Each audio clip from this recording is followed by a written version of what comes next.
Is it going to go? That's the question. I've got an office story Check, for you guys afterwards. All right, there we go. We're live. We are live. Let's see if the book face goes. I don't know. I don't remember. I have no idea how this works. Oh, it is. There we go. Check 1, 2. Loud, loud, loud. Check. Test 1, 2. Check 1, 2. Loud, loud. Check. Testing. Check 1, 2. All right, I think that's better. Chris, can you talk, please? Talking 1 2 3 1 2 3 1 2 3 1 2 3 1 2 3 1 2 3 1 2 3. I can talk. SP, can you talk, please? Hello, this is me trying to talk. It's difficult for me to talk. I am continuing to talk because Steven has not told me to stop. All right, cool. I'm talking. All right, one more time, SP. I am going to talk just to give Steven some Cool. levels. Chris, can you talk one more time, please? If I have to, I guess I can talk. I'm No. talking to you right Loud. now. Check. Talking, 1, 2. talking. All right, cool. Talking. I don't know how this audio is going to turn out, but we'll deal with that in post-production. That's a problem for future Steven. Check. Is the video working for everybody watching right now? I don't know. Is it? Can't Should see probably Chris. Look and see. I didn't get that. Could you try again? By the way, if you have another request, you don't need to say Siri before you. Check. 1, Weird. 2. Testing. 1, 2. Yes, it appears to be working. When Is I it on pull the up YouTube? On the YouTubes. There is Cool. YouTubery going on. Check. Yes, but is it on an We're on the Twitch finally, NZXT? too. Is it on an NZXT rented computer? I don't know, is it? Yes, it is. Yes, very much so. Very much so. All right, cool. I think we're good here. Hi, everybody. So excited to be doing this. Merry ho-ho. Merry Christmas. Excuse me, what? You know what? I think that's... Never mind. That's the whole story, Chris. That is the whole story. All right, everybody. For those that aren't offended, we're going to start in a minute. So you guys are both wearing hockey jerseys, and I'm wearing a hockey hoodie. So we're wearing the clothing of Steven's people. Oh, Mighty Ducks. I didn't No, know you were a that's fan. the Pens. That's the Pens. It looked like Mighty Ducks to me. Yeah, that's the definitely Pens. Mighty Ducks. Those are penguins. It's a duck. Quack, quack. Ducks fly together. Different bird. All right.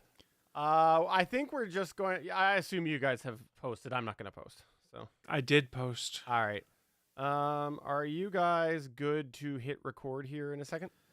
If you give me $1, I can do it immediately. If you wait 10 seconds, I can do it then. I honestly don't know if this is going to work or not, so this will be interesting. All right. Well, hopefully the audio will be acceptable. Maybe I should drop your level slightly on this. Hold on. I, too, like to live dangerously.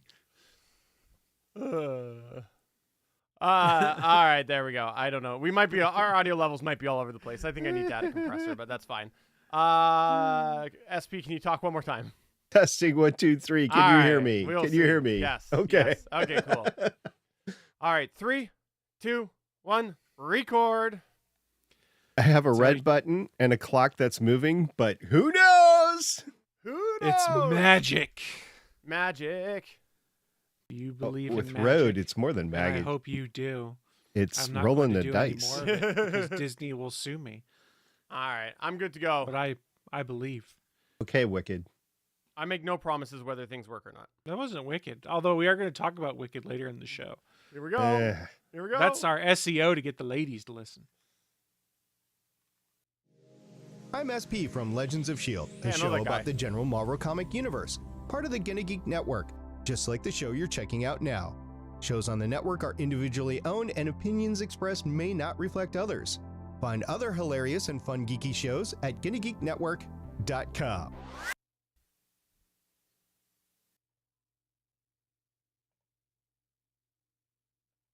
I don't remember where my button is. This is the official GonnaGeek.com show. Here we run down the latest news and happenings in the world of geek. These are your hosts for the show, Steven, Chris, and SP.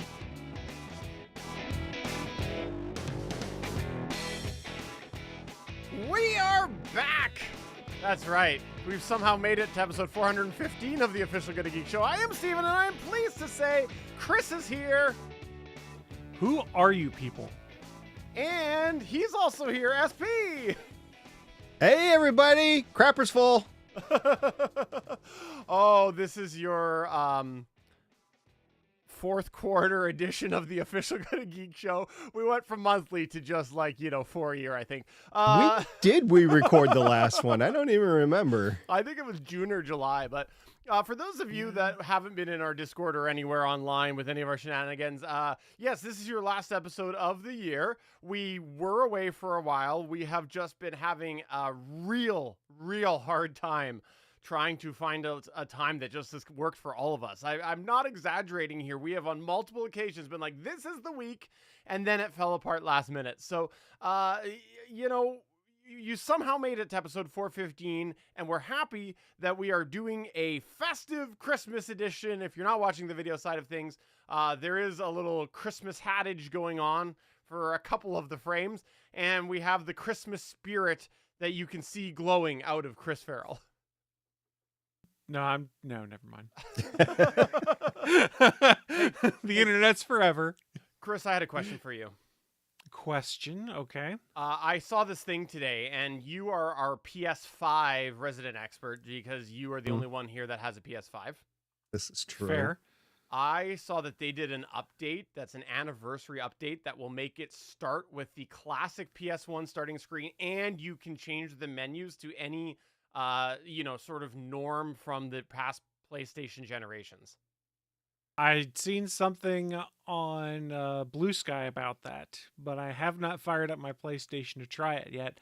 I had seen a couple comments of people saying, hey, Sony, please keep this in place after this anniversary period. So my guess is this is a short-term update to celebrate the, 25th or 35th? I think it's 25th anniversary of PlayStation, because they're even selling, of course, because they want the money, exclusive PlayStation 5 25th anniversary edition controllers and consoles that are designed to have the same color palette as the original PlayStation.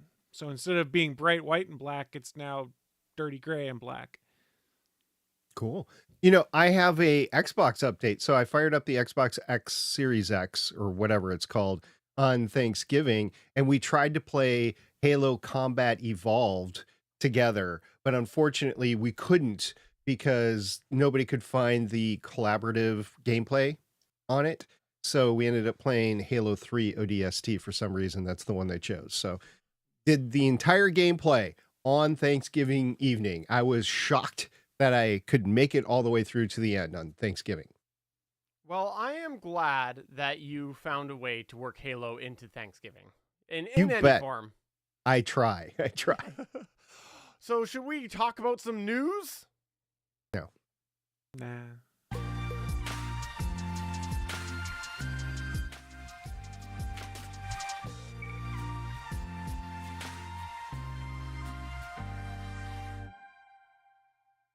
Too bad. I'm going to make us talk about news anyways. Well, I mean, you can try, but what's going to happen when you transition to one of us and we just decide to start reciting the alphabet or just go rogue? Do you know the two main actors in Halo 3 ODST, because Master Chief's not in it, is Nathan Fillion and Trisha Helfer. I did not know that. Yeah, it was pretty cool seeing them and hearing them on screen on Thanksgiving. That sounds like some interesting news that you just shared with me. I mean, It was just don't know what if I it's did. News. That game is the game's like 15 years old at this point, isn't it? I'm calling it news, just so I can say I won. I see. So this is how we're going to play it. Yes. Don't worry, I know how to be boring. I'm an expert in boring. And you reap what you sow, good sir. 415 episodes. I can attest to that. Let's go to the first Fair. news point here. He edits me too, so I sound less boring to you guys. who are well, listening. he's the one that's been on the show the most Yes, too. So yes, all I the know. boredom is associated with Chris. All right, well, I'll kick off the news here, and I want to talk about preserving the preservations, because this was a cool thing that I saw happen last month, and I think, you know, this was in your general realm there, Chris Farrell. Last month, I never know how to say their name. Is it GOG or is it GOG? How do you verbally say it? I say GOG. GOG. Okay. Well, then last month, GOG announced a preservation program offering ongoing tech support and compatibility for classic games. If you didn't know, this GOG is a website where you can get games. And they announced the GOG preservation program, and they say, quote, it is a small... Oh, I copied the wrong thing. I've been there. When you say GOG, is that the Canadian version, and Yes. then like GOG would be like the American version or Exactly. something? Well, it's just GOG. It's what is it? Good old gaming. Is that what it stands I think for? so. I can't remember. Yeah. Oh.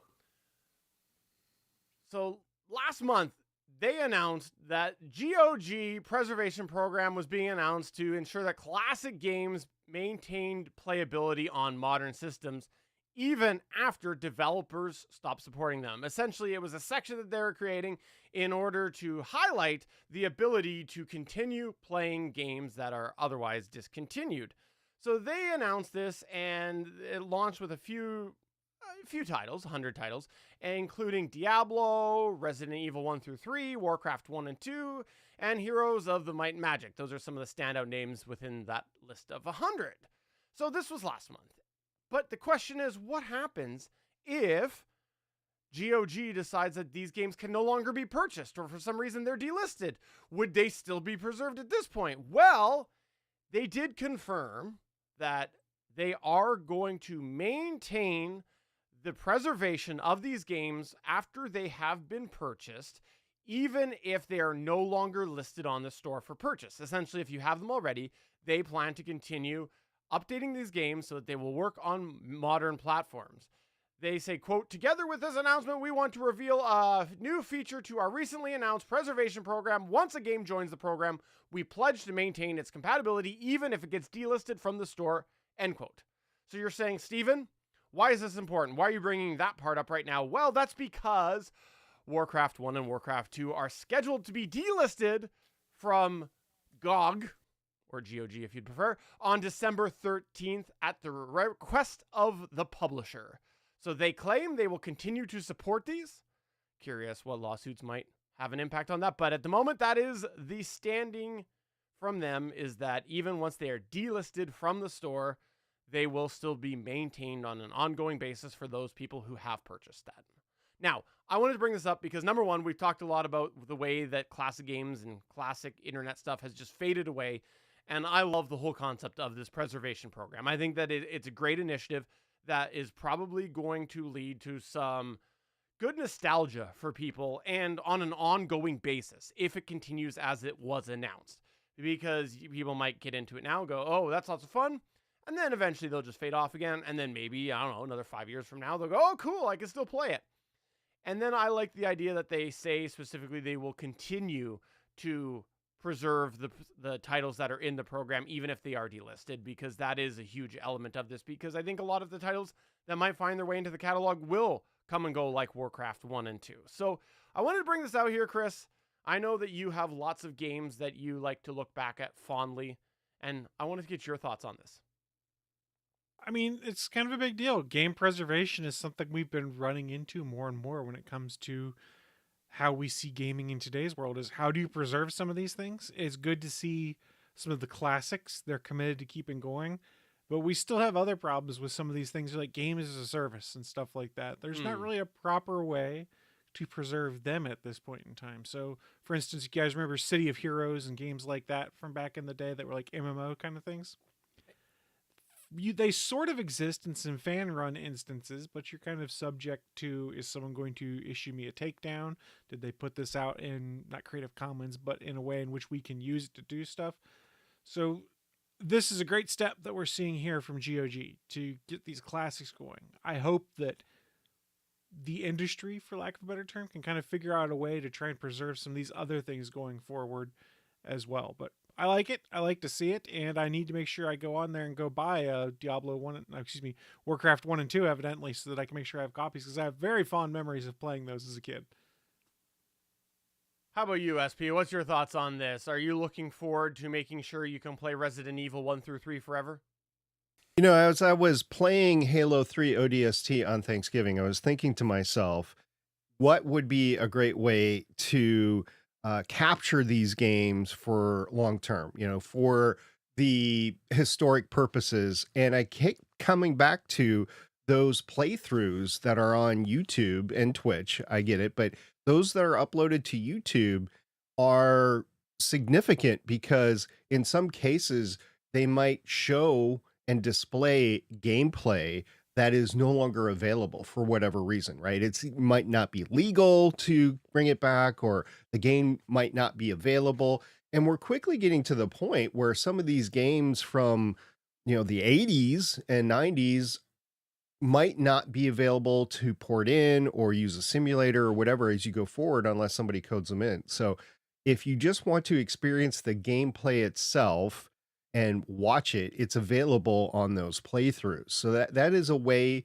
to actually archive the experience. That's a really good point. I don't think enough about playthroughs, to be honest, because it is a big archive, the stuff that is out there, especially when you do have YouTube channels and things like that, where the content sticks around for eternity, for all intents and purposes. So it's a good point. I like to make one good point per episode. So now that I'm done, I can leave and, I don't know, take a nap or go eat dinner or something. I don't know. It is a good point, and those YouTube videos preserve the story, for lack of a better term, but it doesn't necessarily preserve the gaming experience, because you're experiencing someone else's experience. So for some games that are a bit more straightforward, that's fine, but like a shooter, you could probably get away with that because there's not a lot of choices you have to make. Well, let's get into like an RPG or something where there's choices you have to make that impact the story, unless they're just making, and some people are, boatloads of different YouTube videos that go all the different branches. You're not preserving the gameplay experience, if that makes sense. I think that's what we need to figure out still. Yeah, eventually I foresee a profession like Daniel Jackson on Stargate that has to go back and actually, you know, translate and figure out how the gameplay was actually done, what different things actually meant. Like, these aren't going to last forever. Like, 2,000 years down the road, nobody's going to care about Halo 3 ODST, although they should. But I think it needs to be archived in a way that somebody can go back in time and look at it years in advance. And let's just assume that society keeps on advancing.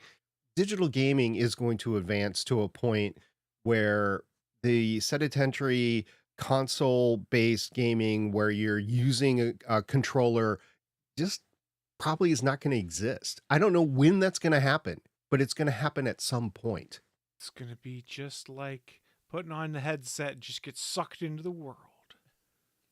Maybe. Aren't we in that now? Isn't that the Matrix? Did you take the red pill or the blue pill, Steven? That'll determine. You took the purple pill? Yeah. Yes, I did. No. Oh, no. That's a very wrong choice. I'm sorry.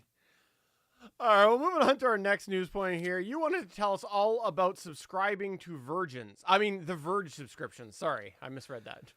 Wow. So, you know what's on his mind. Yeah, we do. We talk about on this podcast, or the show rather, a lot of tech blogs and different sources where we go and find our news from. And over the years, there's been a variety of tech blogs that have been our go-to day-to-day ones. And we've seen over the years that some of them just kind of go away. So for instance, you guys remember the Giga Ohm blog that just kind of up and died in 2016 out of nowhere? That was a pretty popular tech blog. I don't, actually. Okay. Well, that was one. There's many others that we can read. Fair. So there's others we could talk about, Antech and things like that just recently closed down, and I'm sure there's plenty of others that I'm missing over the years.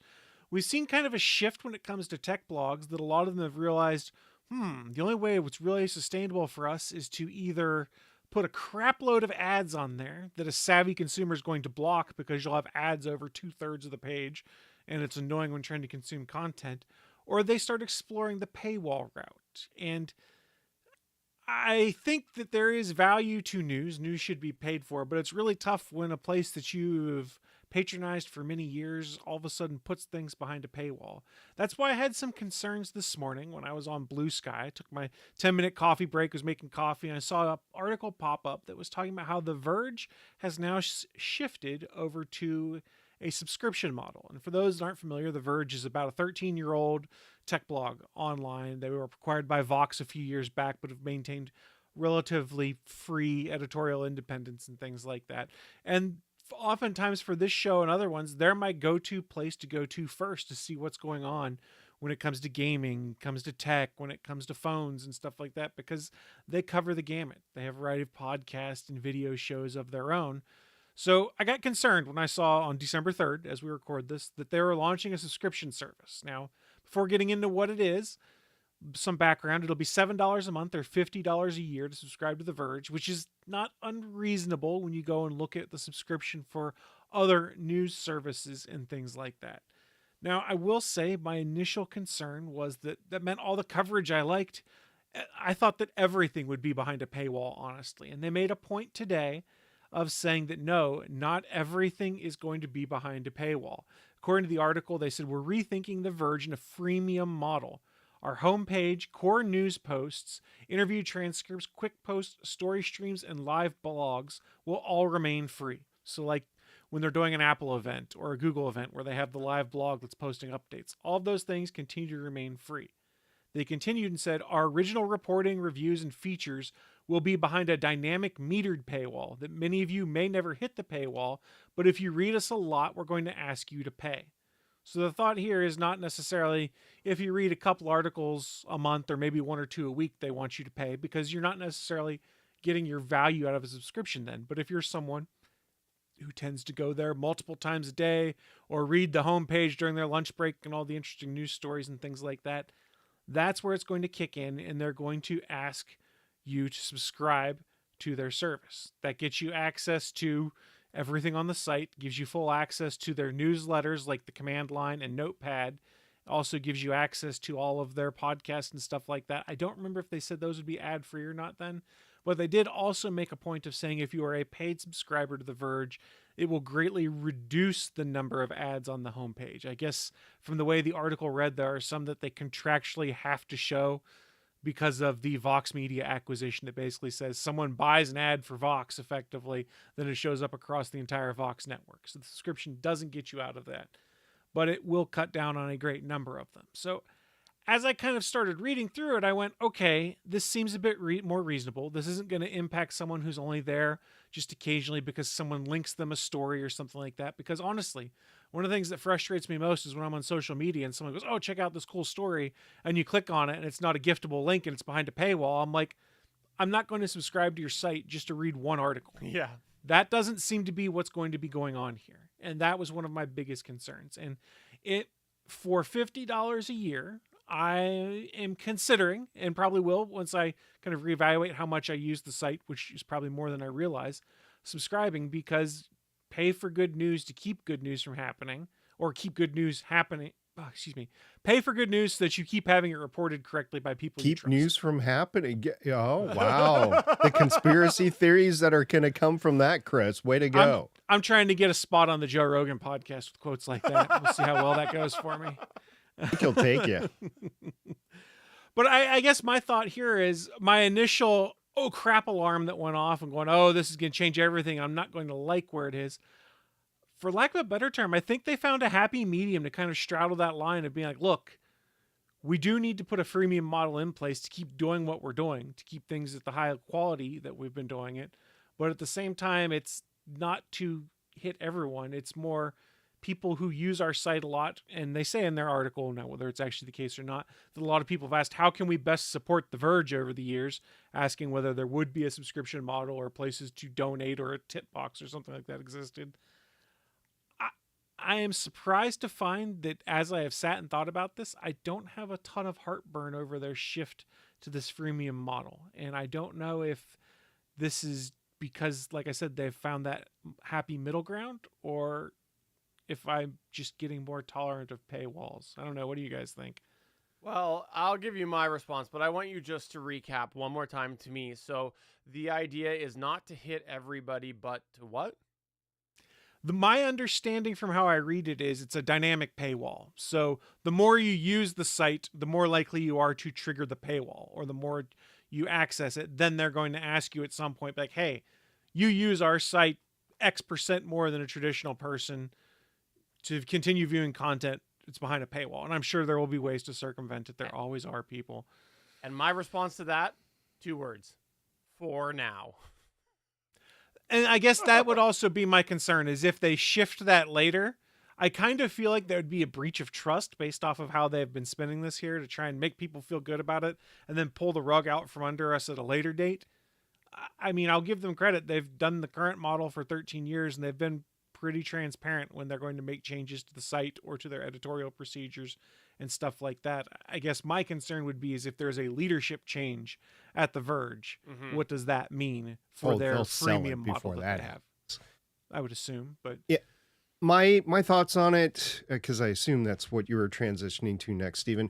My thoughts on this whole thing is I think we are old fuddy-duddies, and I think the next generation of wage earners in the world are going to become more and more comfortable with crowdfunding the news sources that they deem credible and worthy, such as the Gamers Nexus. And when they do exposés on NZXT or EK water coolers or something like that, that's worthy of news, and people pay for that because they want to know what's going on in gaming PCs.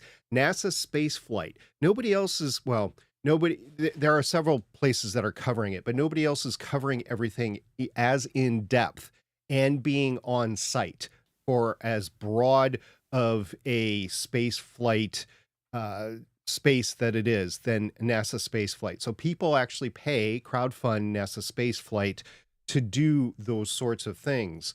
And I think this new generation will continue to crowdfund the areas that they think are giving valuable information, and they will defund areas where it is just biasness. I'll give you an example, Pod News. So Pod News, a lot of people crowdfund Pod News and give it's just one person, James Cridland, give James Cridland a lot of money. But the problem with his business model is he also takes sponsorships from the very companies that he is covering. And I know Gamers Nexus does that, but they at least have some sort of a philosophy on what they do with the companies that they allow to sponsor them. I don't think Pod News does that. They just want money. So when it comes to coverage of a controversial issue with some of these companies that are sponsoring them, are you really getting the in-depth coverage? So I think over time that is going to be teased out of all these crowdfunding places. And it's like your board of editors basically is your crowdfunding. And eventually you will be defunded if you don't continue to cover things as unbiased and as newsworthy as can be. Now, how fast is this shift going to go? Is like Fox News, CNN, NBC News, are they going to take hold of this? No. Well, as long mainstream as media doesn't get it. Yeah, as long as the sponsorships are there, then they will continue to do what they think gets them money, right? Gets them views, gets them money. But I think long term, the people that actually value the news, that in whatever area that I just mentioned podcasting, I mentioned gaming PCs, and I mentioned space flight. You could be talking about sports, you could be talking about politics, you could be talking about whatever. People are going to fund those places that actually give decent information eventually. Things could go wrong in all of that, but I think there's going to be more of an understanding to do that. And we were talking about a publication, for lack of a better term, like The Verge. I think crowdfunding ultimately is what is either going to save them or is going to put them out of business because they can't get enough crowdfunding to stay in business. So that's interesting. You've brought up a model that we've started to see is a lot of the video game blogs and stuff over the past couple of years. We've seen tons of them folding or getting condensed into one thing. And the Washington Post actually had a very good team of folks that did a lot of video game reporting, well credentialed, things like that. They were all let go. So what did they do? They've created a site that's aftermath.site is the website. And it is a subscription based model that is all of their gaming posts from a lot of the same team members. It's access to all of their podcasts. If you're a subscriber, it's access to the comments section and things like that. And it seems to have been fairly successful because I think they're about 2 years now running that site, and it's still going. I haven't been reading enough video game news for me to be like, oh my god, I need to subscribe to that. But if I were back in my heyday where I was consuming all the gaming content that I could all the time, they would certainly be one of the places that I'd be going to stay on top of things. Plus, they also have a tip jar because I think not all of their stuff's behind the paywall. I can't remember how they do it anymore. Well, SP brought up a second ago, the mains like, the CNNs and the MSNBCs. Well, I'm pleased to say right now that I'm announcing that we're going to start the GGBSN. That's what it's going to be, is the GGBSN, which will be the GonnaGeek Bull News. That's what it will be. You can figure out what word I muted. But that's what I'm going to do. And you can pay us and we will live up to our name.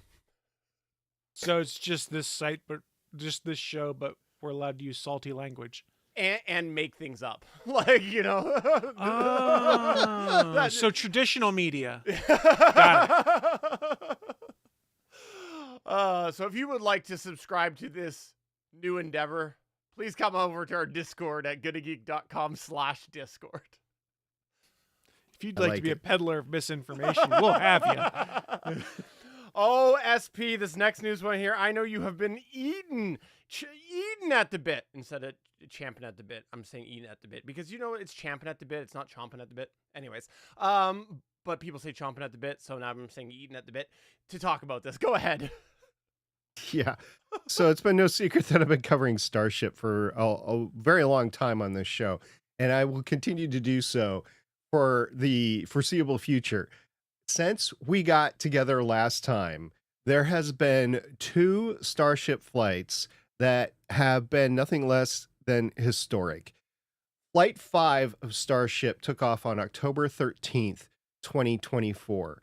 It was the first time the biggest booster in history went up, came back down, and was caught by mechanical arms on the same tower it launched from.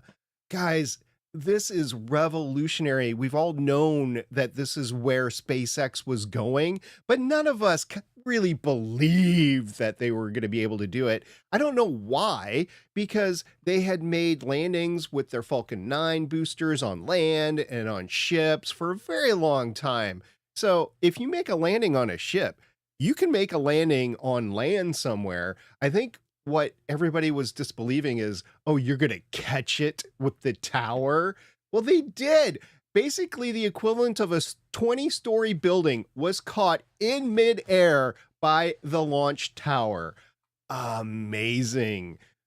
Oh, did you guys actually see this live? I can't remember. We were talking on that day. Did you guys see it live?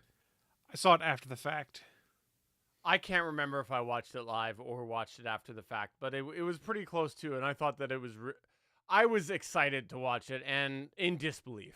It was pretty incredible CGI.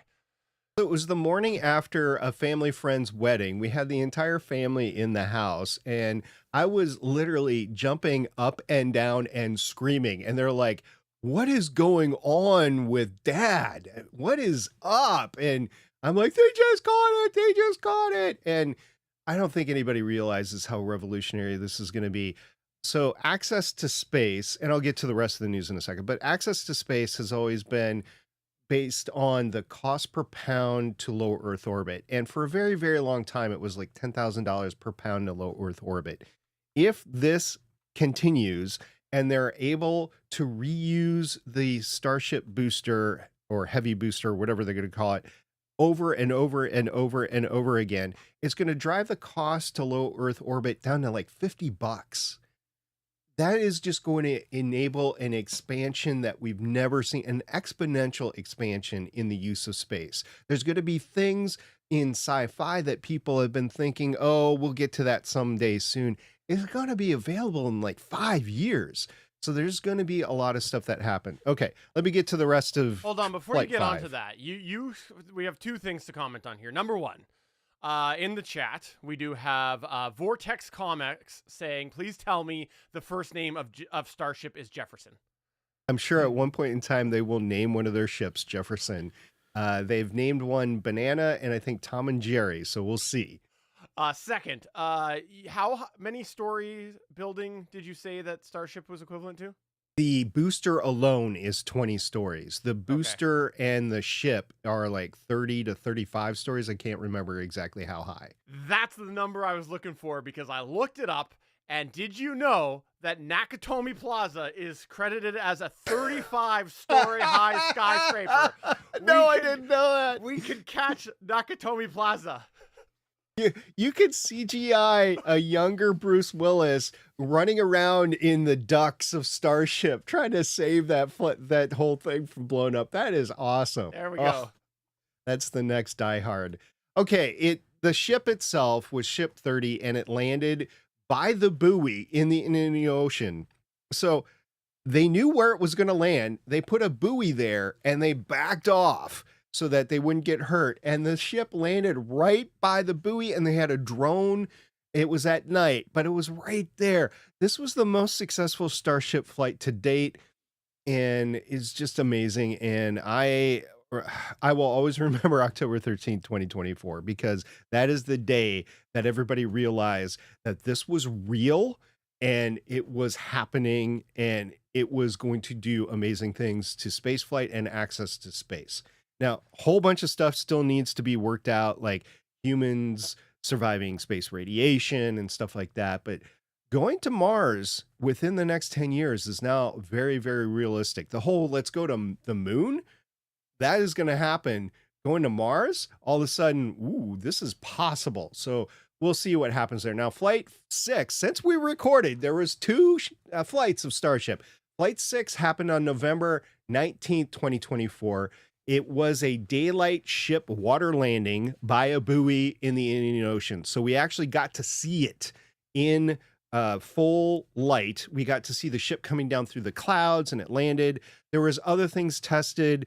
The ship had like 20,000 or so less tiles on it. They wanted to drive it to the extreme. This was the last of the version 1 ships. Version 2 will fly next. It still had issues, like the forward flaps were still red hot and the ship was buckling by the time it got down because of all of the forces that the tiles weren't covering and whatever. But that didn't matter. Data was the payload and they got it down. It had a banana for scale in it too. So that's why it was banana, right? Banana for scale. The booster wasn't caught. It did land. It did divert to land in the ocean right offshore. So everybody that saw the launch saw the landing into the ocean.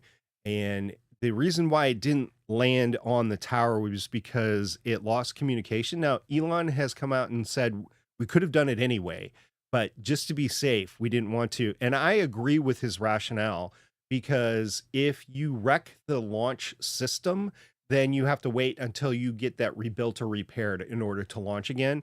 They are building a second tower right now. It's not functional yet. It'll be functional in the coming months. But they're going to have 2 towers there in Boca Chica. There you go. Take a drink. Boca Chica, Boca Chica, Boca Chica. And it'll allow for a diversion to another tower, possibly, and then enable to increase the launch tempo as they refurbish a launch tower after a launch and catch. So Ship 31 was very successful in the daylight. Booster 13 was successful. It was the tower that wasn't successful, but they're going to get that fixed. Now, Booster 13, when it landed in the Gulf, it actually sank, but it sank so shallow that the top of the booster that was left was sticking out. So they had to, I don't know how they did it, like pull it over or whatever. So it laid down. So it wasn't a hazard to shipping. Now, those 2 flights happen. Flight 7 is probably going to happen before we record again, although I don't know that for sure. Right now, the speculation is that it will happen on January 11th, 2025. And Elon has said if the ship landing is successful, they will try for a tower catch in Flight 8. And he is so enthralled with this sort of success that he said, we are going to send Starship or starships to Mars in 2026.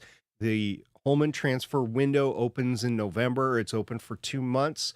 So somewhere between November and December, they're going to attempt to send starships, the ship version, to Mars and then to land on Mars. That's the attempt, because you only get a chance every 2 years. It's not like their rapid development where they can send a ship up and then see what happens and then change it 2 weeks later. They will launch it. It will fly for 6 months. It will get to Mars. It will attempt to land. And then the next chance that they will get is 26 months later. So from launch. So it's very important that they make this window. I think Elon wants to see humans on Mars in his lifetime. In order to do that, he knows that he's going to have to make this launch window. This is now more important in the entire history of human spaceflight than the return to Mars or the return to the moon or the original moon landing. Is this 2026, late 2026 date for Starship. So amazing stuff is coming up. Also, there's other things that I'll talk about later, but this is all amazing stuff, and I am looking forward to the next flight. And at some point, I will make it down to Boca Chica to see a dang launch. Okay, so you keep talking about first humans on Mars. That's all well and good, but when do we get the first Big Mac on Mars? Okay, that's my pressing question that I have.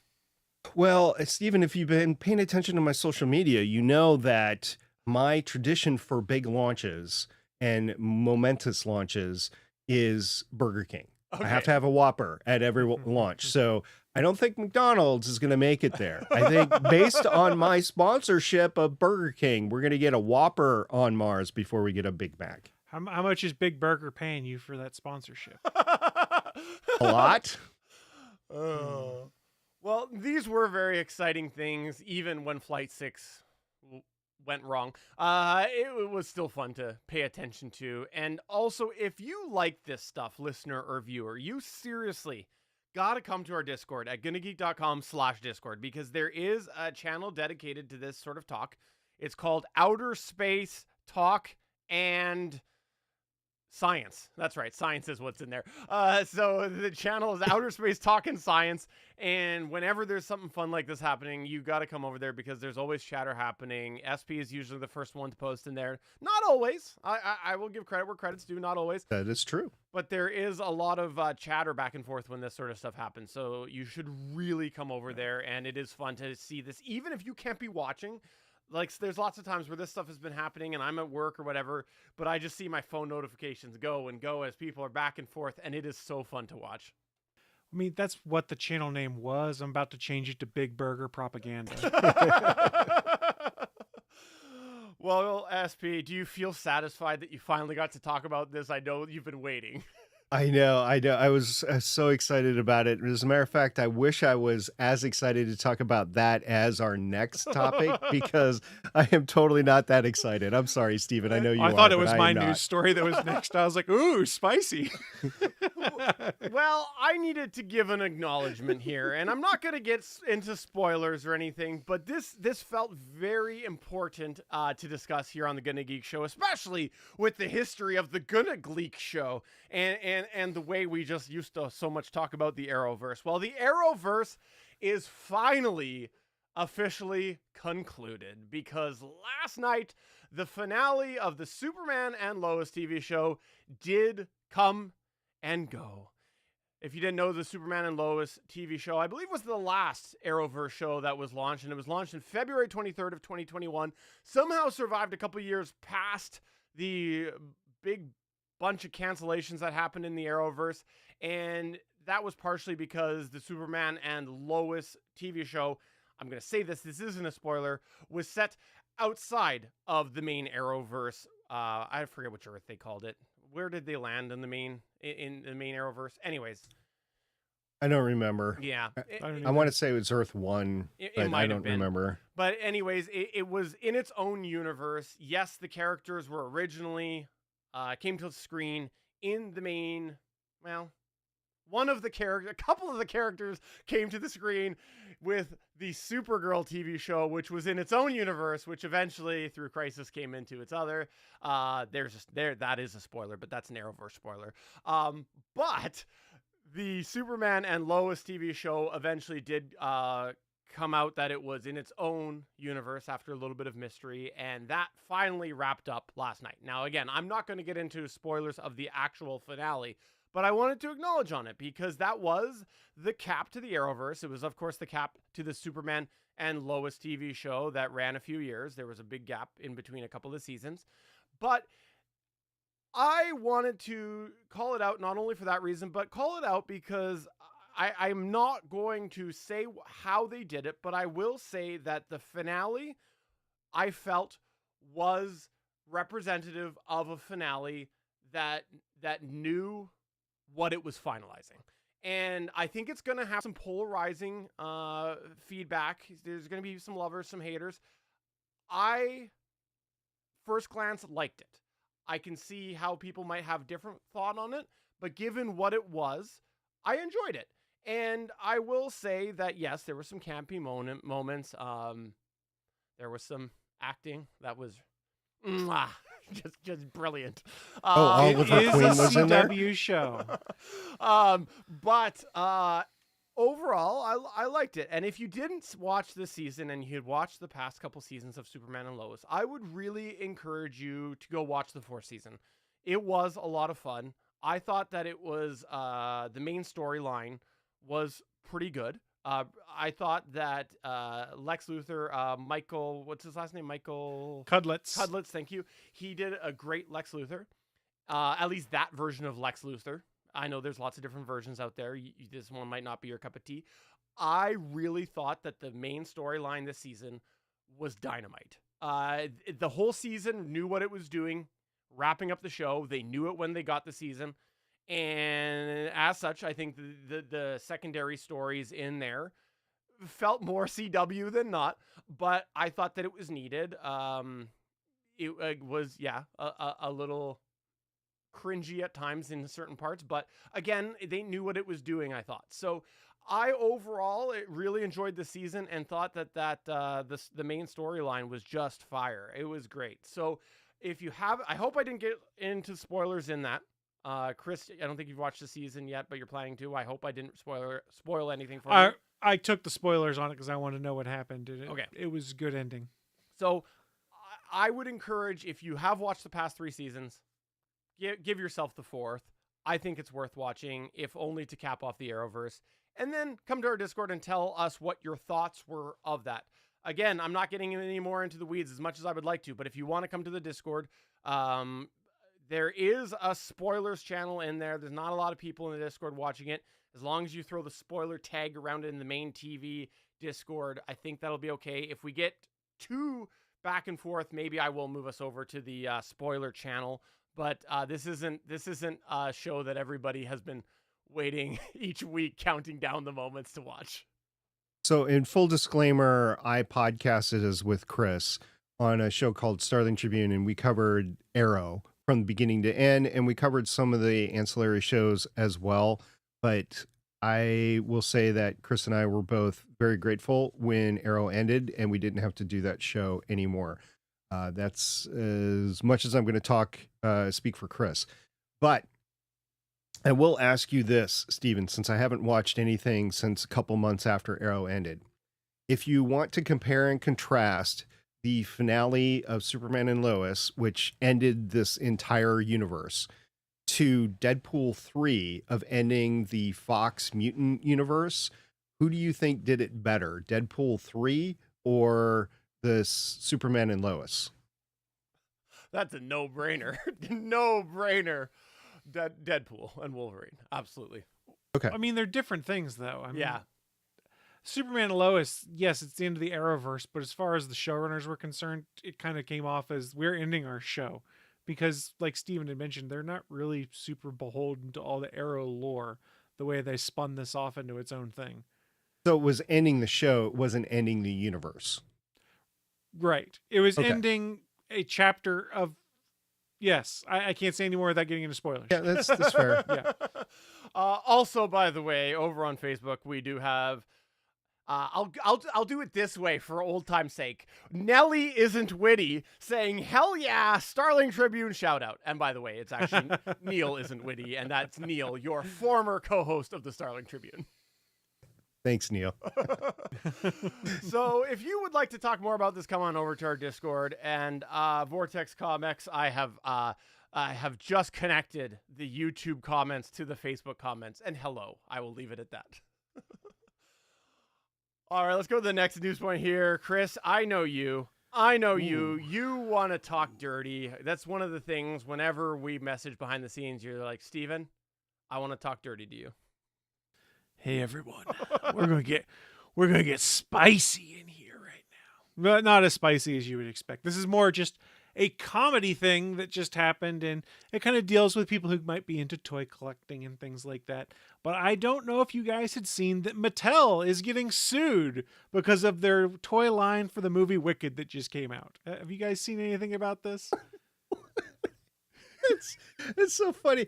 I know. So I did a deep dive into Robotech toys and Transformers and that whole thing just about a month and a half ago. I did not see that. I want to hear this now, Chris. I didn't know anything about this, but when I saw your news point in the document, I made sure to do full research for this. Full research that we cannot do on YouTube without violating the terms of service. But if you guys hadn't seen, there's a line of Wicked toys that are out in stores for kids who enjoyed seeing the movies. From my understanding, it's primarily like a line of dolls and toys like that. Well, there was a class action lawsuit filed against Mattel in regards to these toys because if you go and pick up one of those toys when they were first on the shelves, it said, hey, you can buy more toys at www.wicked.com.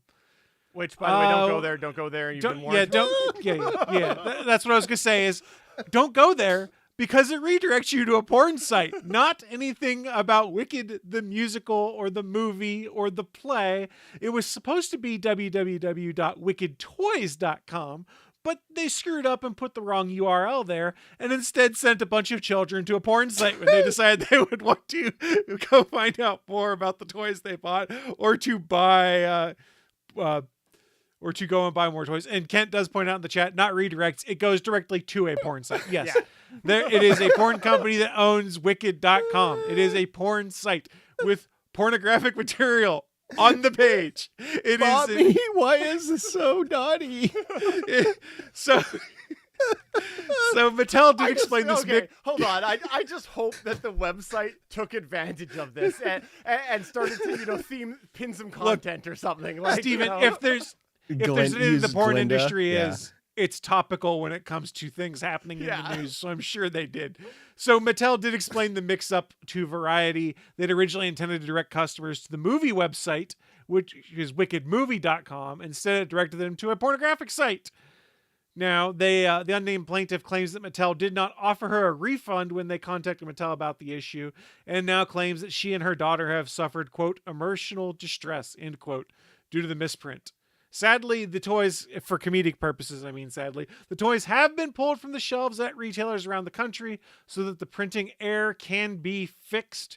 They were sold primarily in the United States, but there's probably going to be an interesting little collector's market that pops up around the line of Wicked toys that directed to the porn site. So enjoy, have a little fun, have a little laugh about the stupidity of just domain registration and stuff like that. And if you have to post things with a website address on it, make sure you QA it before you send it out the door, because you might go to a porn site. And I thought I had a bad day at work today. Oh, I can't imagine. I can't imagine the person responsible. You did what? Mattel's advice was advising customers to, quote, discard the product packaging or obscure the link.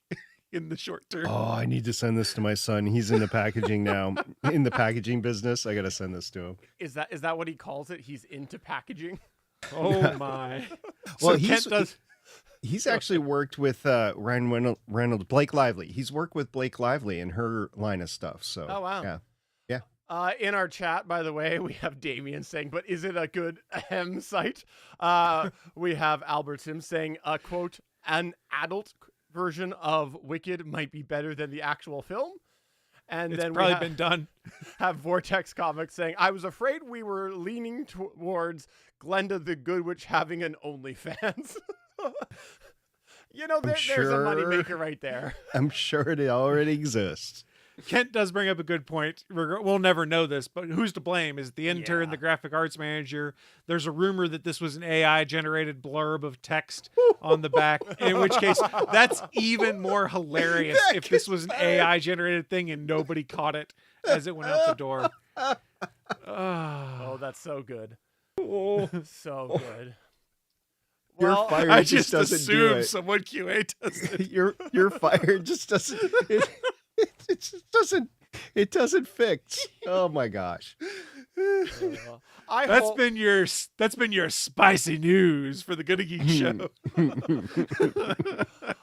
Before we go on to your last news point there, SP, I just realized for my last news point there, I had something that I need to give credit here. Well, not credit. I need to display because I'm not going to give credit because I was the one that made it, and I don't deserve any credit for anything I do. But I want to display this because I think this is the final place for me to display it. And it was the Bye Bye League poster. Oh, For those of yeah. you that didn't know that, back on the GonnaGeek site, we did have a tracking of the different shows that would end, and I felt in this episode it had to be displayed. So that was the I called it the Just Say Goodbye League. That's what I called it for the. It You was got to add something in there though for Superman and Lois. You're right. Actually, I probably could do a revision. That's right, because I X'd out that Superman from the Justice League when it became official that the universe was not in the Prime universe. So you're right. Okay, I should modify it. So I'll add a little asterisk there. maybe He'll put that is appropriate then. I don't know. Yeah. He'll put it in the queue of other things he's got to modify. What was that link one more time, Chris? No. Wicked Toy. No, wait, wickedmovie.com. All right. Why don't you tell us about New Glenn? All right, so we talked about Starship. Actually, another space company out there called Blue Origin is getting ready to test its new rocket called New Glenn, and it is getting ready for the first flight. I was actually in Florida. I saw the hardware as it was getting assembled earlier this year, so I'm actually really excited about this. The Flight 1 stack of New Glenn was moved to the launch pad at Cape Canaveral on November 20th, and the stack was raised for static testing on November 23rd. I haven't heard if they've actually done the static testing on it or not. For this launch, when it happens, and it'll happen probably in December or January, I'm not sure, but there is a satellite payload. Like Starship, there's been no payload. This will actually have a satellite payload. It's a prototype Blue Ring satellite. It's being sponsored by a couple of DoD organizations, but it is a test flight. Now, this will be also the first flight is going to attempt a booster landing on a ship at sea, and that is going to be interesting.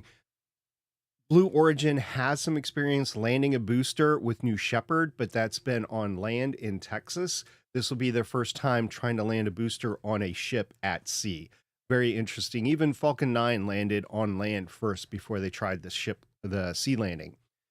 To give you a scale of Blue Origin, of New Glenn, of how big it is, I did some comparisons in height, thrust, and payload to LEO for Falcon 9, Falcon Heavy, New Glenn, SLS, the NASA booster that is going to send humans to the moon, and Starship. So you guys ready to go through some of these comparisons? Absolutely. Let's do it. For the height, I listed both Falcon 9 and Falcon Heavy as the same because it's basically the same booster, a Falcon booster. and that height is 230 feet high. New Glenn is going to be 313 feet at its expanded level. I don't think this first booster will be a total of 313 feet, but that's what it's going to be. SLS also will grow in its booster B configuration to 365 feet. And then Starship is just shy of 400 feet at 398 feet. This is the full stack booster and the upper stage or stages. And it goes Falcon 9/Falcon Heavy, New Glenn, SLS, Starship. The thrust at liftoff. We'll start out with Falcon 9. It has 1.7 million pounds of thrust. New Glenn will have 3.8 million pounds of thrust. Falcon Heavy, when you strap 3 of those Falcon 9s together, gets over 5 million pounds of thrust. SLS has 8.8 million pounds of thrust at its booster B configuration, and Starship will have 16.7 million pounds of thrust to it. So 1.7 to 16.7 million pounds of thrust. The payload to LEO. So this is really where you put your money where your mouth is. Falcon 9 can lift off 50,000 pounds to low Earth orbit. New Glenn will be able to launch, at least calculated right now, 99,000 pounds to low Earth orbit, about 100,000 pounds right there. Falcon Heavy is at 140,000 pounds to low Earth orbit, and SLS, the NASA booster, was going to be 209,000 pounds to low Earth orbit. Starship still is the king, 331,000 pounds to low Earth orbit. So Starship is the biggest booster ever, continues to be there, but New Glenn will be more capable than Falcon 9 and probably take some, once it gets up and going, probably take some business away from SpaceX, which I think is a good thing. You don't want to put all your eggs into one basket. A couple of months ago, we had some Falcon and upper stage issues with Falcon 9 and Falcon Heavy, and that prevented things from launching. It is good to have a competitor to continue to launch emergency payloads. Say you have astronauts that are stuck on this International Space Station. They need to come back down. You need to get a ship up to them. You need to be able to launch something to them. And I think it would be good if Falcon 9 was not allowed to launch. And let's say Orion is not available and the Starliner for Boeing is not available. If Blue Origin had something, even if it's a lunar lander, it would be a lifeboat for them to be able to use and not die. So I think that's all good and well. And just to let you know some future stuff that's going on, Falcon Heavy was just awarded in the last couple of weeks the Dragonfly mission to Saturn's Titan moon in 2028. So this is the nuclear powered drone, the quadcopter that is going to be flying around Saturn's moon Titan. It will fly on a Falcon Heavy. Falcon Heavy has been getting a lot of work. I think some of that work will transition to Starship once it becomes operational because it can lift more to low Earth orbit. So we'll just see how those outer space missions continue. Did you guys hear about the JPL layoffs that occurred recently? If you didn't, No, I JPL didn't. has been, NASA JPL has been in a series of layoffs. And I think part of the reason why is some of these missions like the Martian sample return mission. Why would you do that when you're planning on having humans on Mars before you're able to fund the Martian return, the Mars sample return? So it is hitting some parts of NASA pretty hard, but I think if you take that funding and you throw it towards having humans in outer space, into like outer space, not just low Earth orbit, where they're not protected by the radiation belts anymore, I think is going to be more and more appropriate. And then while they're on site, they can do science that we're doing remotely right now. So on Mars, asteroids, and on the moon. So we'll see how all that goes. But New Glenn coming up really soon. If you're interested to see a brand new rocket fly that's going to be as capable eventually as Falcon 9, Falcon Heavy, and Starship just has a different capability. It's like a medium SUV versus a full-size truck, basically, is what we're having here. So yeah, I'm really excited to see this one go as well. You mentioned people being stuck on a space station. That would never ever happen.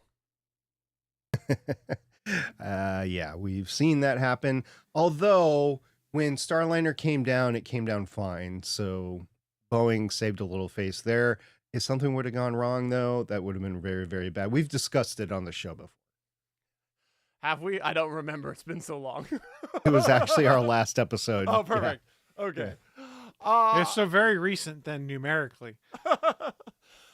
I think we should take a few minutes to carry on our seasonal tradition of talking about Black Friday deals. What do you guys think? Sure. Sure.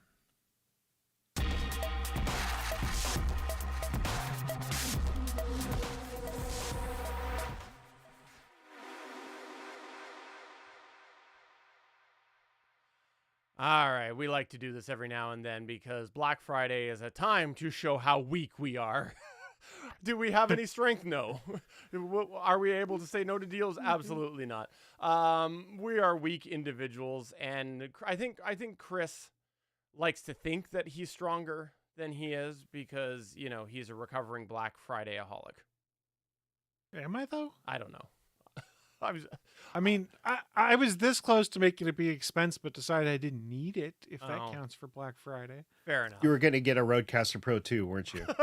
No, I was gonna get the 512 gigabyte Steam Deck LCD because it was down to like $310 in their official store. But I was like, I don't have time to play the crap I've got now. Why am I buying a Steam Deck? So I bailed. Fair enough. Well, I'm going to start off by telling you that I bought, I think this was my biggest score, is I bought a dropping of something on someone else's studio. That wasn't me, but I heard something drop. I heard that you bought a Wicked doll. 1 sec, let me just write that down. Edit dropping.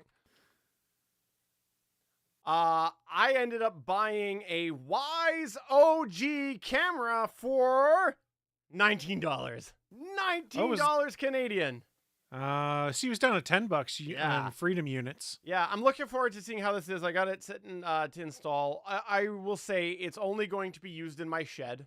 If you've missed that along the way, I have a camera in my shed. Currently, it is a Unify camera, but it's the only Unify camera I have because everything else I have here is offline. And then in my trailer, because I have cameras in my trailer, which is actually more of a rodent proofing thing. If rodents get in, I'll get a notification.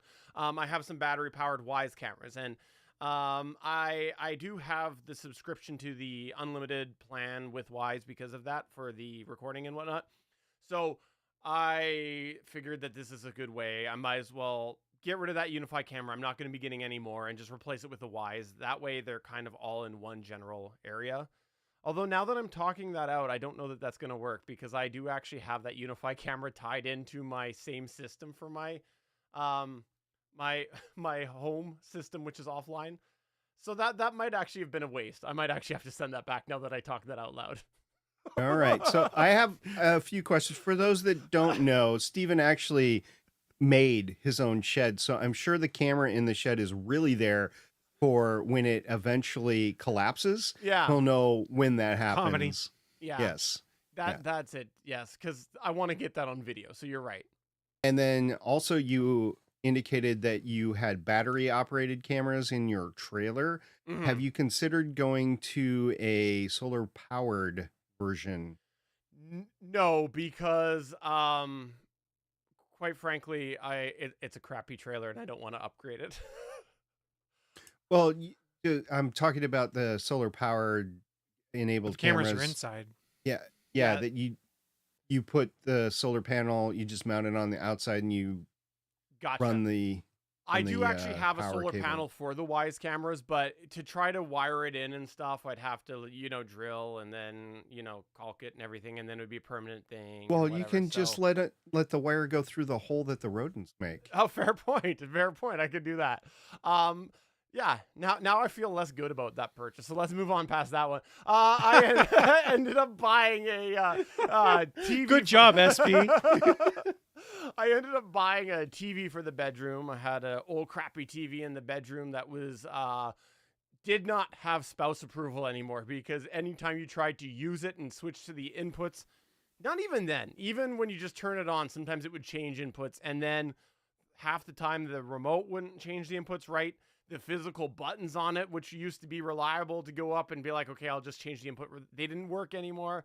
So I was on this mission to replace this, and I upgraded. You used it to go to wickedmovie.com, didn't you? I did. That's what broke Okay. it. But anyways, I ended up buying a 55-inch TCL TV. I had planned to just go with a 43-inch, and then it was like, for $70 more, I can get a 55, and it barely fits in the spot, but technically fits. So I got that. And then the only other Black Friday deal I wanted to call out was that my wife was on a phone plan that was a 2-year phone plan, and she decided she was not going to get a phone this year. But the way that phone plan worked was after 2 years, the price went up. Knew that the day I signed it. So yeah, managed to score a month-to-month plan at a pretty decent price. So managed to get her switched over to that. And I wanted to mention it on here because the reason she didn't want to get a phone is because she's still not convinced she's going to stay with the iPhone. So she thinks she wants to go back to Android, but she's not 100% on that. So she has an Apple Watch. So at the moment, She should go to Android. what do Because you you have? can do fun things like that. Oh, right. That's right. I forgot you have the Pixel Fold. Ah, that's Yeah. right. I can. How can you fold my forget phone. that? I know. I totally forgot. It's like his pride and joy. I know. No, it's not. Because I'm a bad person. That's why. He loves that You're a phone more bad than he loves his pets. That's true. So anyways, we'll see what happens with that, but I am happy that she is at least on the moment on a plan that is reasonable. Chris, what did you end up buying yourself aside from, I assume, a second Pixel Fold? No, I only need one right now. Those are expensive enough. If they had not given me the wicked trade-in deal that I had, wordplay intended there for everyone who's been listening, Perfect. I would not have upgraded. But I only ended up buying 2 things. I have been reading a lot of stuff on my Kindle lately, and locally, my public library system ties in very nicely to the Kindle ecosystem, so I'm able to borrow digital books from my library and get it in there. And I had a pretty old Kindle Paperwhite. I think it was about 5 or 6 years old. And so I saw that they had the new Paperwhites on sale, and I wasn't going to do it originally, but I ended up pulling the trigger because it was a decent enough deal, but the screen was bigger, and that was one of the things I liked the least about my Kindle is the screen wasn't quite big enough. So now I got a bigger screen Kindle. It's fast as hell, especially compared to the old one. Like turning pages and trying to load websites for doing stuff on there is really fast. So I didn't realize just how dated my old one had been, but I've been enjoying that. And I've been reading a bunch of stuff on my Kindle lately because I found that's a better way to wind down the evening is reading a book on the Kindle versus reading the same book on like a tablet or a phone. The e-ink does it for me. The other thing I got, and this was just kind of on a whim, but because of a YouTube channel that I'm subscribed to, there's a guy that has a channel by the name of Smart Home Solver. I know Steven has watched some of his stuff before because I think we mentioned it in the pre-show, that at least. But he was talking about some of his favorite little smart home gadgets he'd gotten that were relatively inexpensive. And he pointed me in the direction of, what do they call it? It is the Third Reality Smart Color Nightlight, which is a matter-enabled nightlight with motion sensors built into it. So I bought a 2-pack of those for, I think, $35, something like that, $36, because it was cheaper unit cost-wise to buy the 2-pack than to buy them individually with the Black Friday sales, which was weird because the 2-pack wasn't on Black Friday sale, but the single one was. So me thinks there was some shenanigans going on regarding prices, but I bought that and it is not due to arrive at my house for another week or so because they're back ordered a bit, but I'm looking forward to getting it in part because I haven't touched much with Matter yet, but I also want to use the motion sensor on it to trigger some routines in the morning in my house. Because I haven't gotten any motion sensors in my smart home setup yet to do anything. So kind of what I'm thinking is I want to put that in the hallway to my home office so that during a certain time window, both night and day, if it triggers, then it turns on the lights in my office. I love having motion sensors in my smart home. the kids are so used to it now that they don't shut off lights, which I guess is okay as long as it works. But in a recent power outage, I ended up hooking up some smart bulbs to some power stations, some big batteries that I have. And I changed the motion lighting to tie into that bulb that was on there, but just set the shut off at a very aggressive pattern. Instead of being like 5 minutes, it was a minute. So that way it was conserving battery, and it gave me a whole new appreciation for motion lighting. Well, I mean, I also watched one of Linus's videos on LTT about his issues with his motion sensors and the new ones he was exploring. And it was about the same time I watched this video too. So it kind of made me go, I should really play with motion sensors a little bit. And for 2 sensors for like $36, I figured I'd give it a try. And if they're crappy and don't do what I want them to do, Amazon has a very generous return window during the holidays. So I'll send them back if they don't work how I need them to. I can't wait to hear your report on this. I just looked on Amazon.ca. It doesn't look like they're on there yet, but I'm sure they will be soon. I have a few Third Reality products. Seem to be okay overall. So I am eagerly awaiting this. There's 2 different versions of this as well. There's a Matter enabled one, and then there is a Zigbee one. This is the Matter /Threads one that I picked up versus the Zigbee one. I want to say that what was on Reed's channel, Smart Home Solver, was the Zigbee version because he'd had them for a while. I purposely made the choice to try Matter because why not? Let's live on the edge of seeing how all of this evolving tech breaks. But I'll tell you guys all about it on the next episode of the GonnaGeek.com show next quarter. Perfect. Which year? I left it vague on purpose. I have a couple of questions about your paperweight before we leave you. Yes. First of all, did you get the 16 or the 32 gigabyte version?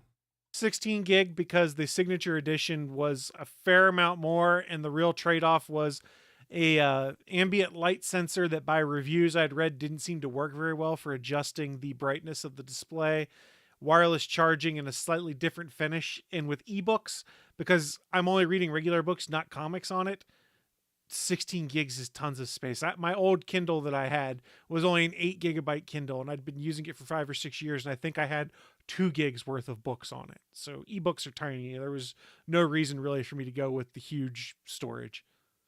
I've got 32 gigabytes, and I actually use more than 16, so I'd probably need 32 again. Yeah. And then my other question is, did you go, I don't even know if they do this with this anymore. Did you go with the ad supported or the non-ad supported version? So my wife bought the same Kindle at the same time. She went with the non-ad supported version because the ads annoy her. I didn't think the removing of the ads made me care enough to spend, I think it's like a $15 or $20 difference. And you can always remove it after the fact through Amazon by paying them that same fee later. So I get mine with the ads on it because I honestly don't really notice. I open the cover and then just swipe up and it takes me right back to my book, and very rarely do I notice whatever they're advertising to me on the cover. It annoyed me to the point where I bought an ad supported one and I was like, nope. I immediately got rid of it, and I'll probably always buy the non-ad supported one. Right. So lesson learned for folks, if you do buy one that is ad supported, you can just go through Amazon's Kindle support folks or whatever and pay them the fee to have the ads removed at a later date. This seems like a good opportunity for me to mention something I don't think I've said on here yet, which is that I've been slowly getting rid of my Fire Sticks in replacement for Chromecast because of Amazon's ad crap, where basically when a TV turns on, like my TV will switch input because it's still on Harmony. It'll go to the right thing. But the Fire Sticks start playing a video, and that sends the HDMI command to switch it back over. And it just also irritates me how the ads, and I'm talking ads for their own programming, so it's things like their Prime shows. It just irritates me how they're always there, just playing something to promote their crap. And so I just wanted to mention that right now because we're talking about Amazon ads. Well, I mean, and I've been in a similar spot as I got rid of all of my screen Amazon products. So my Fire TV sticks I got rid of because I got tired of stuff like that. And then also my Echo shows, I traded those in for other stuff because I got tired of ads that were forced on there. Like I have Google screens right here, and they just show photo albums and stuff like that. There's Mm. no ads injected into what's in there.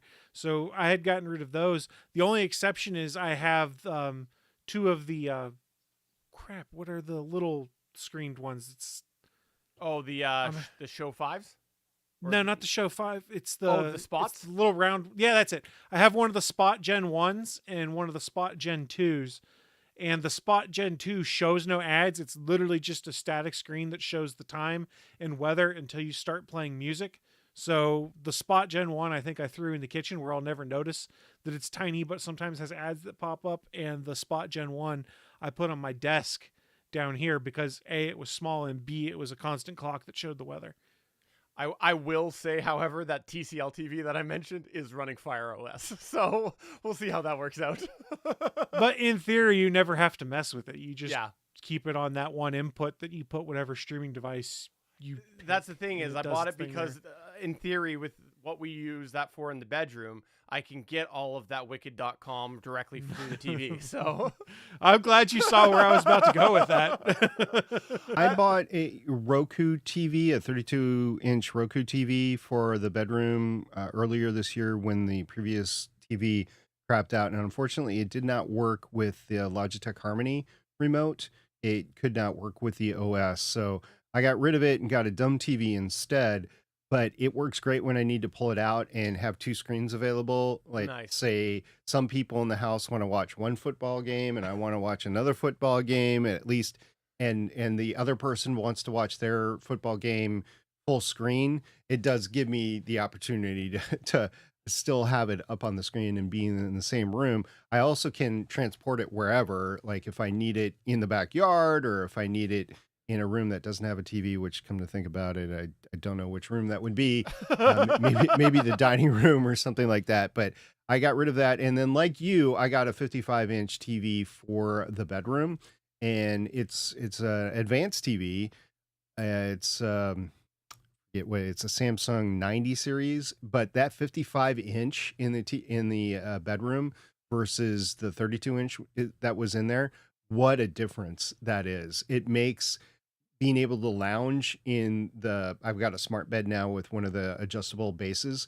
It makes lounging in the bedroom much, much better than anything before. And it's just opens up a realm of possibilities. Like if somebody else is sleeping in another part of the house, then I can just stay in the bedroom and watch TV in there and not lose anything. But anyway.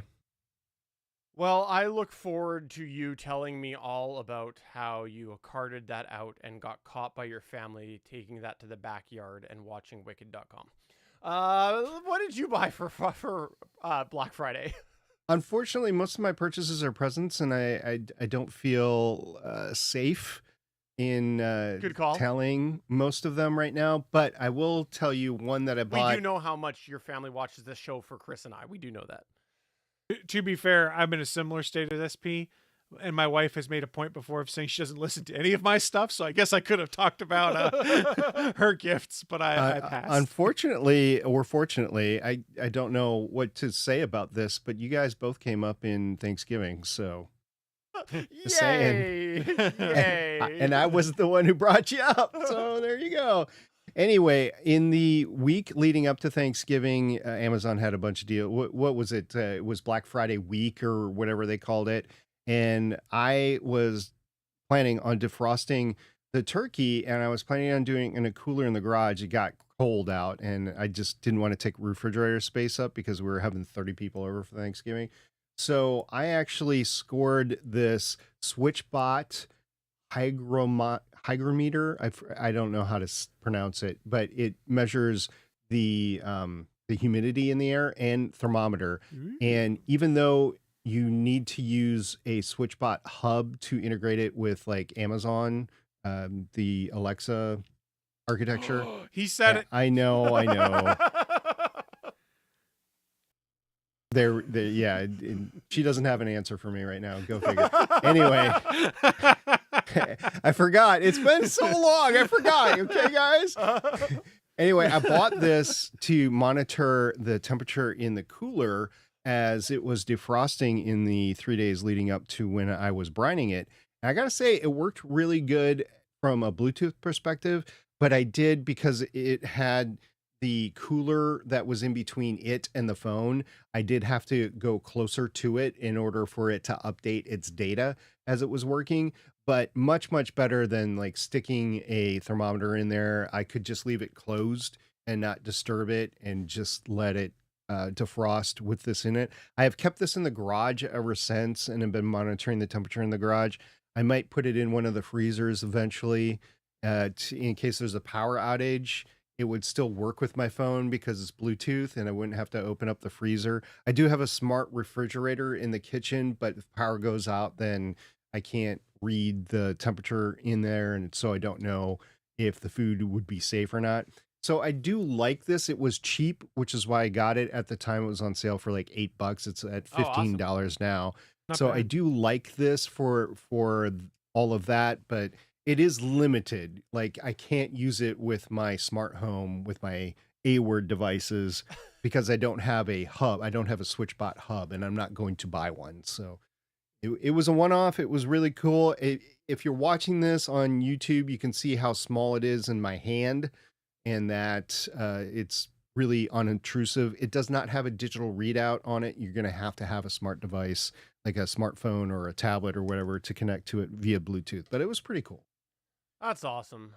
When I saw how you were using that, I was blown away that we could be doing turkeys and stuff by technology. Like I okay, maybe not blown away. Well, I won't exaggerate here, but I thought it was a very creative use because like I do have some in my fridge and freezer for the power outage reasons, you know, and just general temperature monitoring in case they go bad. But I hadn't really thought about the idea of defrosting something and keeping an eye on it that way. Like, it's such a great idea.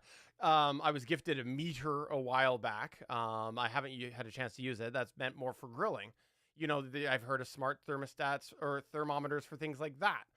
But the idea of defrosting, genius idea. So I want to pat you on your back, but I can't because I'm We've never met in person. well, Yeah. I'm legally restricted from doing so. Yeah, there was that He's legally message that you prohibited. sent. He can't enter the United States currently. The Border Patrol is going to get you. Yeah, and for those that might not have ever defrosted a turkey before, when it's frozen and you defrost it, it actually takes several days. It takes about 3 to 4 days for it to defrost fully. I wasn't entirely worried about it getting completely defrosted because I was going to brine it and it finishes defrosting in the brine. But you have to get, well, you don't have to. I like to get the gizzards and stuff that's on the inside in the cavity. I like to get that out. And the only way to get that out is to actually defrost the bird first because it's solid ice. So that it is one way to cook a turkey. You don't have to follow that way. It's the way I cook a turkey. And because that's the way I cook a turkey, I need to know the temperature of it so that if it gets hotter, then I can immediately throw it in the fridge or I can throw some ice in there or whatever in order to save it and that it wouldn't start going bad, spoiling, or even cooking in wherever it is. When it was brining, so this is supposedly waterproof. I did not put it in the brine as it was, but I had it right on top of the pot as it was brining. Again, in the garage, it was cold enough that I could just keep it in the garage, not put it in a refrigerator. Yeah, it worked great. What genius idea, SP.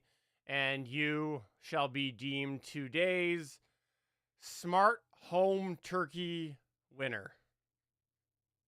Yay, it was quote unquote best turkey ever by a large majority of the people that had not eaten my turkey before. Oh, nice. So I feel vindicated. Yeah, the whole brining thing works. So come to our Discord. We have a whole cooking channel there. Yes. You can talk to us about it in there. But that's going to take us to the end of our quarterly episode of the GonnaGeek Show and the last one of the year. But, SP, I will say thank you. Thank you for calling me out and telling me that I screwed up and I didn't have the second date in there for the Just Say Goodbye League. I have done it. It is modified. If you go to geeks.link/Just Say Goodbye League, you can go ahead and see yourself over to the photo that we're discussing right now if you happen to be listening to the show in audio form. It is, again, the farewell, the final farewell poster to the CW Arrowverse. Did you guys see my picture that I took in front of the Hall of Justice in October? Yes, I remember that. And I thought to myself, why wasn't that in Vancouver? Because it's in Cincinnati. Before we go, is there anything that you guys would like to plug, promote, or talk about your other endeavors, since it has been a while since we've done this episode? SP, I'll let you go first. I'm done recording episodes. This will be my last episode for 2024. But if you like podcasting, of course, I do the Better Podcasting Show with Steven. I've also been doing another show on Warehouse 13. That is going to end next year, and that is called Artie's Attic. You can find that at artiesattic.com. And then there's Legends of S.H.I.E.L.D., which there's a bunch of new Marvel stuff coming up. I don't know how we're going to cover the What If season or series finale that's coming up in the holidays, but I'm looking forward to watching that. And then a bunch of stuff happening in 2025. So see you over there at legendsofshield.com, which you can find that over at GonnaGeek.com as well. Chris, how about yourself? You are the most avid podcaster out of us. Which isn't saying much because we've had a lot of scheduling issues of late with all things good and nerdy. But I think after we had a few weeks scheduling issues, we came back for a week, then had Thanksgiving off. We are relatively stable again on our Thursday nights at about 8:30 p.m. Eastern time. So please feel free to come check us out as we stream that show each weekend.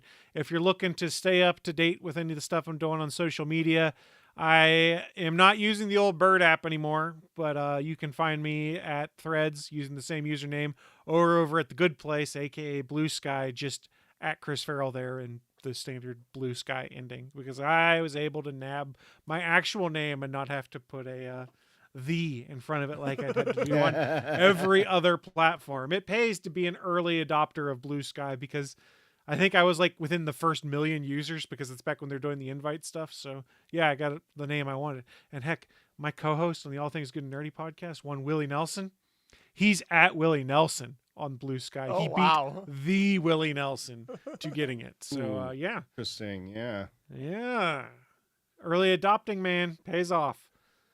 And if you want to find my other content, well, you can go over to the Wicked site. But that's going to go and take us to the end of the show. So, for episode number 415 of the official Gonna Geek Show, I'm Steven saying, for all its highs and its many lows, I did enjoy the Arrowverse. And I guess, Happy New Year, Happy Holidays, all that stuff. I'm SP. See you guys next year. Bye. Look forward to seeing you guys in insert year here. Bye! You can edit that in, right? If you need to change it.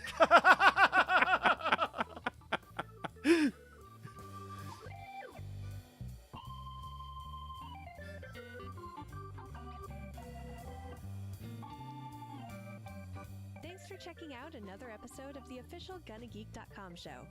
If you I like just the realized, show, made a please whole give us year a without 5-star editing this. review Yes. in Apple Podcasts or a thumbs up on YouTube. You can always join us for our live recording sessions at www.geeks.live. And remember, you can find our full back catalog at GonnaGeek.com/show. If you're itching for more geeky content, check out other shows on GonnaGeekNetwork.com. Voice work was by Emily Prokop of The Story Behind podcast. That's it for this episode. We hope to see you back again next show.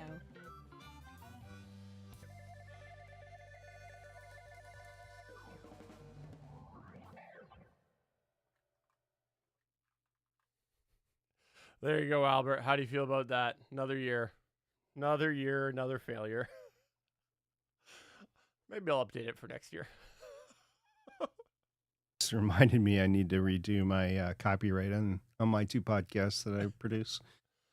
I am going to modify that photo slightly so that it follows the idea of the Batwoman asterisk. So, thanks everybody for coming on by. We hope you had yourself a fun time. I really wish that I could say to you, we'll be more regular next year, but I can't. Unfortunately, there's just a conflict of times. We will It's continue to try. it's mostly Chris's social calendar that prevents Yeah. us from getting together. Yeah, yeah. I would I'm say kind of a big deal. yeah, he's very big deal. No, That was talking about in your pants, by the way, just so we're clear. That was what I was commenting about. I say that with a jest, but it's actually a little bit true. But starting next year, I will have more extensive work commitments, so I will be jetting into. I'm just going to be honest with everybody. I'm going to be a problem next year as well. His problem. Mm-hmm. We got 99 problems, but Chris Farrell ain't one. There you go. Yeah, I'm too. No, seriously, that was a lot of fun. We hope everybody enjoyed it. I did really miss doing this show. I have really missed doing it. I've been missing it a little bit doing the old when we used to do it weekly, but it's just not possible. There's been some different things that have been coming up in the last couple of months. I've been like, oh, we would have talked about that if we still did it weekly. But I definitely have been missing the monthly. I will say that. Well, yeah.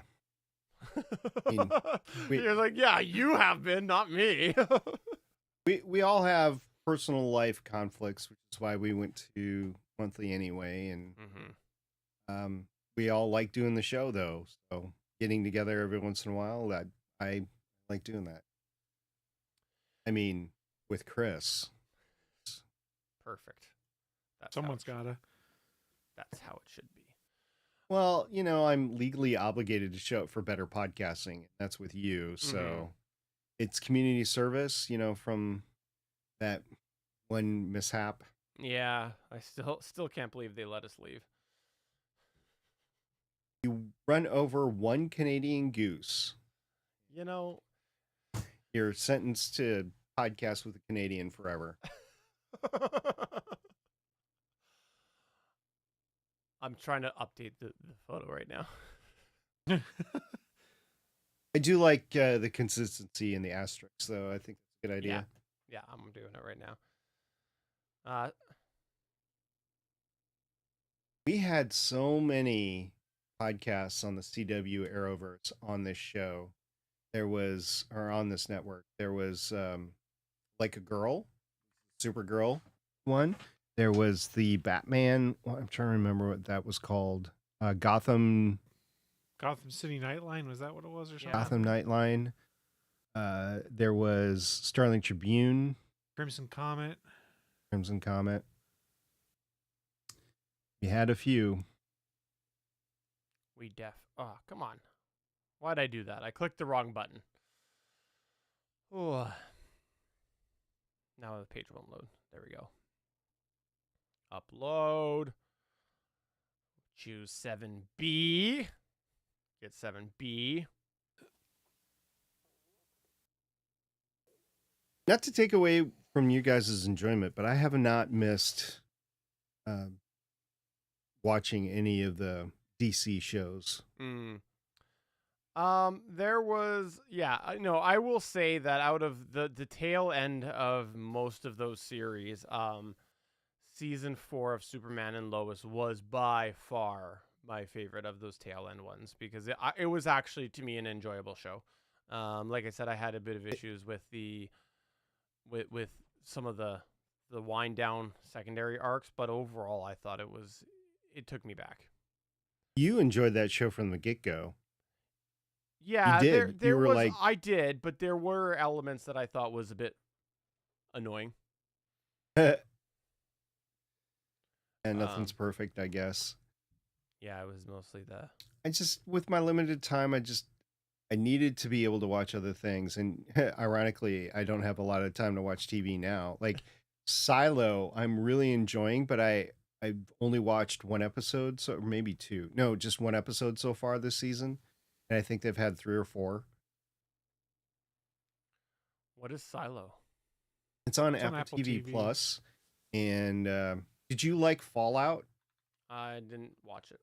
Oh, okay. It's a post-apocalyptic bunker sort of show. I would put Fallout before Silo. Let me put it on my old list. I got a bit of a list going. Fallout is just amazing. I enjoy both, and to me, I like Silo a little bit better than Fallout. But I know the vast majority of people like Fallout more than they like Silo. I need to finish Fallout. Silo. Okay, cool. There you go. I Chris, updated it. Chris, where's Fallout again? Is that Prime? It's Prime. Yeah. All Prime right. also brought back Babylon 5. Oh, Did they? Yeah. Ah. I bought it digitally when it was on sale for like $20 at one point in time, so it's on my Voodoo or whatever the hell they call themselves now, Fandango, I guess. Yeah, it's Fandango. Is it what format is it in? Is it in 1080 4x3. HD? It was the updated 1080 HD. Okay. I bought all the DVDs at one point in time and put them on my Plex server too, so I have them all on Plex. And now I'm like, oh crap! Now there's the better copy. It was like 2 months after I got done ripping my DVDs and putting them on Plex. I was like, damn it! Who's planning on watching Skeleton Crew? I'll get there at some point in time. Star Wars Goonies, as Kent puts it in the chat. Is that what it's called? Star Wars Goonies? That's the slang for it. That's the slang that's going around for it. Yeah. Okay. Because is that out now? Yeah, Did the it start? first 2 are at least. Okay. I think. Like I said, I've been busy. Busy. I think I'll have to make a C version of this if I can dig up when, because I forgot that I was putting the dates that the finales were announced, that they were ending. I don't know. I have to see if I can dig up when that was announced. The final for Superman and Lois? Yeah, when it was announced that they were doing their final. I wish I could help you out, but I stopped paying season attention. That's gonna be really hard now that the finales happen. See, I'm the example of if you screw up part of your universe, how you can lose somebody. And it's not just the Arrowverse, it's all DC stuff. And I realize that I'm actually hopeful that James Gunn will be able to bring me back. And so far he has not. But I'm looking forward to finding out if he can. November 2023, Screen Rant. Superman and Lois officially ending with season 4. There we go. Okay, I'll have to do that. So that, anyways, this is boring video to stream. Sorry, everybody. Right. Okay, bye. Bye, everyone. Merry Christmas, happy holidays, happy New Year, all that good stuff. Bye. Bye. Bye.